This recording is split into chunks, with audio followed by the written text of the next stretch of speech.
This morning you're blessed to hear two fishing stories. The first one takes place on page 893 in your pew Bibles, Luke 5, 1 through 11. Luke is unusual in that he refers to the lake of Gennesaret, which in the other Gospels is called the Sea of Galilee. The first one that I'm reading takes place, I'm guessing, early to mid in Jesus' early in his ministry, and then Mark's takes place after the crucifixion.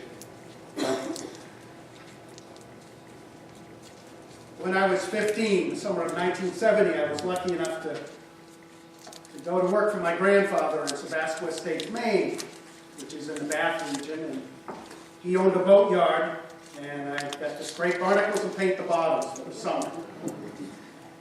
And one neat thing we got to do, he was a fisherman also. We closed off a harbor with his herring nets, which is another name for sardines. A complete harbor. And of course in those days the big fishing was over, but we would get a bushel or two a day for the week that we had them out, and we sold most of it for lobster bait. But it was a wonderful experience. So if you can imagine catching enough fish to fill two boats to the gunnels and almost sinking, bringing it in, that is my story. And then Mark's is 153 large fish. Chapter 5, verse 1 through 11. While the people pressed upon him to hear the word of God, he was standing by the lake of Gennesaret. And he saw two boats by the lake, but the fishermen had gone out of them and were washing their nets. Getting into one of the boats, which was Simon's, he asked him to put out a little from the land. And he sat down and taught the people from the boat. And when he had ceased speaking, he said to Simon, "Put out into the deep and let down your nets for a catch." And Simon answered, "Master, we toiled all night and took nothing.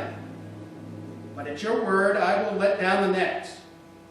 And when they had done this, they enclosed a great shoal of fish. And as their nets were breaking, they beckoned to their partners in the other boat to come and help them. And they came and filled both the boats, so that they began to sink. But when Simon Peter saw it, he fell down at Jesus' knees, saying, "Depart from me, for I am a sinful man, O Lord." For he was astonished, and all that were with him, at the catch of fish which they had taken. And so also were James and John, sons of Zebedee, who were partners with Simon. And Jesus said to Simon, "Do not be afraid. Henceforth you will be catching men." And when they had brought their boats to land, they left everything and followed him. Thus ends the first reading.